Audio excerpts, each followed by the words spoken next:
მე ვფიქრობ, ერთ-ერთი საფუძველი, რაც დღეს აი ამ ახალ განცხადებაზე და საფუძვლად არის კრახი, ტოტალური კრახი, რომელიც ამ რეჟიმმა განიცადა, როგორც საერთაშორისო ველზე საერთოდ, ასევე ანაკლიის პორტის პროექტისადმი საკუთარი პოლიტიკით, ხო, რაც მათ გაატარეს წლების განმავლობაში. ხო, ძალიან მარტივად ჩვენ შევხედოთ რეალურად წლებს და წლების მიმდინარებას, დავინახავთ, რომ მათ რეალურად ჰქონდათ არაერთი საშუალება შემოიყვანათ ინვესტორები, მაგრამ ვერ შეძლეს, ვერც ერთი ინვესტორი ვერ შეენარჩუნეს, ის ინვესტორები, რომელიც იყვნენ, გააგდეს და ჩვენ გვაქვს ძალიან კარგად პოლიტიკურად მოტივირებული მართლმსაჯულების საქმე, რომელიც მათ აღწევს მამუკა ხაზარაძის და ბადრი ჯაფარიძის წინააღმდეგ, რომელსაც აქ შემოყავდათ ყველაზე მაღალი კალიბრის და მაღალი მასშტაბის ინვესტორები, სწორედ ანაკლიის პორტის ასაშენებლად. ამის შემდეგ, ხო, აი ხო ამბობდნენ, რომ მათ ვერ შეძლეს ვითომ რაღაცა, სიკვდილში ვერ შეძლეს კი არა, პოლიტიკურად მოტივირებული მართლმსაჯულება დაუპირისპირეს ამ ადამიანებს, რომ ის ინვესტორებიც გაექციათ ქვეყნიდან, რომელიც ამ ხალხს ყავდა უკვე 5 საერთაშორისო ფინანსური ინსტიტუტის სახით მობილიზებული, ხო? უკვე სამუშაოები იყო დაწყებული. კარგი, ეს ჩაშალეს, ხო? რაც იყო სრულიად რუსული ნაბიჯი, იმიტომ რომ ტამანის პორტი დასრულდა მაშინ და რუსეთმა იხერა ზუსტად მაშინ იმ ისტორიულ დროს. მაგრამ ეს ხო ჩაშალეს. თვითონ რა შეძლეს ამდენი წლის განმავლობაში? გემი არ შემოსულა, ეკონომიკა არ გაზრდილა, უსაფრთხოება არ წასულა წინ, ვერც ერთი პარტნიორი ვერ მოიზიდეს, ვერც ერთი ინვესტორი ვერ მოიზიდეს და აი ახლა ხან BOT მოდელი ქონდათ, ხან PPP, ანუ კერძო საჯაროს პარტნიორობა 2023 წელს ერთი იდეით გამოვიდნენ 22-ში, იქამდე სხვა იდეით გამოვიდნენ. მე ამბობდნენ, რომ აი ჩინეთისთვის უნდა გადაეცათ რაღაცა თქვა 59% წილი და 51 უნდა ყოფილიყო საქართველოს სახელმწიფოს და ჩინეთიც კი ვერ დაინტერესებს საბოლოო ჯამში, ხო? და ჩვენ ვიცით, რომ ჩინეთის ჩართულობის და ინტერესის გარეშე ანაკლია ზოგადად სუსტება როგორც იდეა, ხო? იმიტომ რომ ჩვენ უნდა ვიყოთ კონტინენტების შეკავშირების კარიბჭე და კონტინენტების მეორე მხარეს ერთ-ერთ მსხვილ აქტორად, ყველაზე მსხვილ აქტორად შეიძლება ითქვას გვევლინება ჩინეთი მათ შორის, ხო? და ჩინეთიც კი ვერ დაინტერესებს. იმდენად უნიჭო ადამიანები არიან, გარდა იმისა, რომ არიან რუსები და არიან მოღალატეები ქართული ეროვნული ინტერესის. ჩინეთის ვერ დაინტერესებს, ვერც ერთი პარტნიორი ვერ შეენარჩუნეს და დღეს გამოდიან და უკვე მე-14 თუ მე-15 აი ბლეფ განცხადებას თავაზობენ ქართულ ხალხს, ხო? ეხა ვითომ ახალი მოდელი შექმნეს. ვინმე აი ნორმალურ ადამიანს შევა რომ ამდენი წლის თავზე ამისი თუნდაც 1%-ის ეჯეროს, აი როგორ შეიძლება რომ უსმენ რა პერსპექტივას უქადის ეს გრიგოლ, აი რა პერსპექტივას უქადი ჩინეთთან დაკავშირებით ოდნავ მოგვიანებით კიდევ გკითხავთ, იმიტომ რომ ეს ძალიან საინტერესო თემაა, რა შეიძლება იქ მომხდარიყო, მაგრამ აი ის მოდელი, რომელზეც ახლა დღეს ქართული ოცნება გველაპარაკება, რეალურად მარტივად ჩვენი აუდიტორიისთვის გასაგებად რას ნიშნავს ანაკლიის პროექტი? იქნება თუ არ იქნება ოდესმე ვიდრე ივანიშვილის რეჟიმი მართავს ამ ქვეყანას? ძალიან მარტივად და ძალიან ცალსახად არ იქნება. არ იქნება, იმიტომ რომ პრობლემა კი არ არის ინვესტორებში, პრობლემა კი არ არის მოდელებში ეკონომიკის. ყველა ამ მოდელის ყვალდაკვალ არსებობს წარმატებული პორტის პროექტები, ხო? თანამედროვე მსოფლიოში, ანუ მუშაობს ერთი მოდელის მეორეს და მესამეც. არ მუშაობს ქოცობა. აი ეს არის პრობლემა. ქოცობაა დღეს პრობლემა. ივანიშვილშია პრობლემა. ამ მმართველ გუნდში არის პრობლემა და არა ინვესტორებში. ან მოდელებში და რეალურად და ამ პრობლემას უნდა ერქვა სახელი და ქართულმა ხალხმა უნდა გაიაზროს ეს ძალიან კარგად. აბსოლუტური უმრავლესობა მე ვფიქრობ კარგად იაზრებს, მაგრამ აი ისიც ვინც დარჩა, ვინც შევა ჯერ კიდევ იყოს ამ პროპაგანდის საგანი და მსხვერპლი ან რაღაცა სხვა შეხედულება ქონდეს, მათაც უნდა გაიაზრონ დღეს ძალიან მკაფიოდ, რომ პრობლემა არის ამ გუნდში. ეს გუნდი უდრის სიღარიბეს, ეს გუნდი უდრის ეკონომიკურ როგორ ვთქვათ სტაგნაციას, ხო, რყევას, ხო, ეს გუნდი უდრის უმუშევრობას, ეს გუნდი უდრის იმას, რომ თქვენი ხელფასები გაყინულია და ფასები იზრდება. ანუ თქვენ ღარიბდებით, ხო, შესაბამისად. ეს გუნდი უდრის იმას, რომ თქვენ შვილებს პერსპექტივა არ აქვთ ამ ქვეყანაში და ყოველი მეორე ადამიანი ფიქრობს, როდის გავა ამ ქვეყნიდან. რაც ნიშნავს რას, რომ 15 წელში საქართველოში ეკონომიკური მუშახელი აღარ იქნება. დემოგრაფიული კრიზისი არის უმწვავესი. რატო? იმიტომ რომ არც პერსპექტივა არ არის. ახლა ნორმალური ადამიანი უყურებს, ხო, ვისაც ჯერ კიდევ ძალიან დიდი ამბიცია გააჩნია, ხო, ცხოვრების დაგეგმარების, ხო, თქვა და ეხლა იწყებს ცხოვრებას, არა? ვინც ეხლა ფიქრობს, სად წავიდეს, რა იმუშაოს, რა გააკეთოს, იყურება და ფიქრობს, უვიც უმეცარ ადამიანებს აქვთ პრივილეგია, აქვთ ხელფასები, აქვთ კორუფციული ფული, აქვთ ყველა ტიპის ფუფუნება და წესიერი ადამიანი ამ ქვეყანაში იჩაგრება. კი ბატონო, გრიგოლ, წავიდეს, იმიტომ არ უნდა რომ ყალთაბანდი იყოს. არ უნდა რომ ისეთივე გრიგოლ, მე მესმის აბსოლუტურად რომ ეს ერთი დიდი სურათის ნაწილი, ახლა რაზაც თქვენ გვესაუბრებით, ანაკლიაც და საერთოდ ყველაფერი ერთი დიდი სურათია, მაგრამ აი რაც შეეხება უშუალოდ ანაკლიას, შეგვიძლია თუ არა ვთქვათ ასე, რომ რუსეთის დავალებით ივანიშვილმა აკრძალა ამ პროექტში დასავლური ინვესტიციის შემოსვლა შემდეგ არ ვიცი მოჩვენებითად თუ რეალურად გადაერთო ჩინური მიმართულებით, მაგრამ ისიც არ გამოვიდა.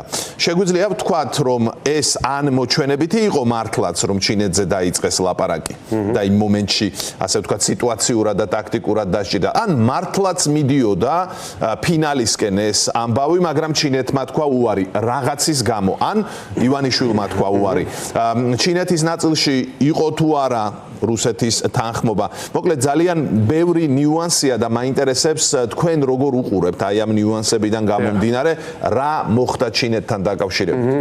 ხო, ძალიან კარგი კითხვა. მე პირადად მივიჩევ ჩემი აზრია, მაინც ადრეს ვითქვამს და ახლაც გამემეორებ. მე ყოველთვის მიმაჩნდა, რომ მთავარი დავალება და ამოცანა, რაც ამ რეჟიმს გააჩნია, არის ის, რომ ანაკლია უბრალოდ არ აშენდეს. არავის ჩართულობით და ანაკლის აშენება ნიშნავს რას? რომ აქ იარსებებს ინფრასტრუქტურა, რომელიც ეკონომიკური, პოლიტიკური, გეოპოლიტიკური და სამხედრო უსაფრთხოების თვალსაზრისით საქართველოს წასწევს წინ აპრიორი. აი ვინც არ უნდა აშენოს, როგორც არ უნდა აშენდეს, ეს უკვე იარსებებს აქ. ანუ ჩვენ ჭურჭელს მივიღებთ და ფუნქციას მივიღებთ, რომლითაც საქართველოს უკვე იქნება უფრო წინ. და ვის არ აწყობს, რომ საქართველოს იყოს უფრო წინ? რუსეთს. ვის აწყობს, რომ საქართველოს იყოს ეკონომიკურად დამოკიდებული, ხო? აი ფუნქციონალისტურად შევხედოთ, ხო? საქართველოს რუსეთისთვის უნდა იყოს უფერული, ეგრეთ წოდებული ახლო, ესე იგი სამეზობლო, ხო? ახლო, როგორ ვთქვათ, ტერიტორია, რომელიც არის მასზე მიბმული ეკონომიკურად, მასზე მიბმული პოლიტიკურად, მასზე მიბმული საკუთარი სუვერენობის ხარისხით, ანუ სუვერენობის ხარისხის გაქრობით ამ შემთხვევაში, რუსეთი ვერ იტანს სხვის სუვერენობას, ან მონა უნდა იყო, ან უნდა იყო უბრალოდ შეერთებული ფუნქციურად და ამიტომაც რუსეთის მიზანი ყოველთვის იყო და არის რომ ანაკლია არ აშენდეს საერთოდ. ამიტომვე მე პირადად ყოველთვის მივიჩნევდი რომ ქოცური ამოცანა იყო რომ ანაკლია არ აშენებული იყო და ეს ჩინური რაღაცა საგაც ხო, რაღაცა გაურკვეველი კორუმპირებული კომპანიის ვითომ შემოყვანით, რომელიც ვერ შემოიყვანეს. ესეც იყო დროის გაყვანის მცდელობა და მე არაერთხელ მithქვამს მათ შორის ამ სტუდიაში და ვფიქრობ რომ დადასტურდა ახლა ხო, რასაც ჩვენ ვამბობთ რომ ეს არის ერთი დიდი ბლეფი. აი ეხლა ასევე ვამბობ, რომ დღესაც ქრუვიშვილმა გამოაცხადა და სახელმწიფოც გამოაცხადა, ესეც ყველა მიცოდეს არის ბლეფი. ამ რეჟიმის პირობებში არავითარი ანაკლი არ აშენება, იმიტომ ანაკლის აშენება ნიშნავს ამ ქვეყნის წინ წასვლას. ეკონომიკურადაც, პოლიტიკურადაც და სამხედრო უსაფრთხოების თვალსაზრისითაც და ახლა როცა რუსები გმართავენ, რა თქმა უნდა, რუსეთის მარიონეტული რეჟიმი ამას არ დაუშვებს და ჩვენ ვამბობთ ძალიან მკაფიოდ, ჩვენ ვიცით რა უნდა გაკეთეთ ეს ხო ამ მიმართულებით. გარდა იმისა, რომ ჩვენს პოლიტიკურ გუნდში არის ორი დამფუძნებელი, რომელმაც უკვე მოახდინა მსოფლიო ყურადღების მობილიზება ამ კუთხით და უკვე საერთაშორისო ფინანსური ინსტიტუტები შემოყავდა. ამის გარდა ჩვენ რეგიონშიც პულსზე ხელი გვიკავია და ძალიან კარგად ვიცით. აი ეს საინტერესო საკითხია, დიახ, აი დაგისვამთ აი აქ შეკითხვას, იმიტომ რომ ლოგიკურად მიხვედით აი იმ წერტილამდე, სადაც ეს თემაც უნდა გავშალოთ, საერთო რეგიონული კონტექსტი, მაშინ როდესაც ამერიკის ინტერესი გაზრდილია ამ რეგიონის მიმართ, იმ ფონზე, როცა ივანიშვილი ამერიკასთან დაპირისპირებულია, მაგრამ აი სომხეთს გულისხმობ, აზერბაიჯანს გულისხმობ, ამ რეგიონში მათი ინტერესი ძალიან მაღალია და აი ანაკლია როგორ ჩაეწერებოდა ახლა საქართველოს რომ ნორმალური ხელისუფლება ყავდეს, როგორ ჩაეწერებოდა ამ დიდ კონტექსტში. მე წინ მიდევს განცხადება 2019 წლის, როდესაც სახელმწიფო მდივან პომპეოს გვერდით ედგა მამუკა ბახტაძე, ივანიშვილის მაშინდელი პრემიერი და სახელმწიფო მდივანმა თქვა, რომ იმედი მაქვს, რომ საქართველოს დაასრულებს ანაკლიის პორტის პროექტს. შემდეგ როგორ განვითარდა მოვლენები და სად მოვედით, ვხედავთ, რას კარგავს ამით საქართველოს, რა შანსია ხელიდან გაშვებული ანაკლის პროექტის ჩაშლით. ხო, ანაკლია თუ ყოველთვის იყო მნიშვნელოვანი, აი ახლა სულ ბოლოს, აი ბოლო წელიწადნახევრის 2 წლის განმავლობაში გახდა კიდევ უფრო მნიშვნელოვანი. ჩვენ პირდაპირ შეგვიძლია ვთქვათ, რომ ამერიკას აქვს ერთი მკაფიო ინტერესი ჩვენდამი, ხო, ყველაზე მეტად გარდა საერთო ინტერესისა, საერთო სიმპათიისა, გარდა სუვერენობის მხარდაჭერის, ანუ გარდა იმისა, რასაც სამზე მეტი 10 წლეული ამერიკა აკეთებს, აი დღეს აქ და ახლა ამ ადმინისტრაციას აქვს ერთი ძალიან მკაფიო ინტერესი. ინტერესი და მას ქვია ანაკლია.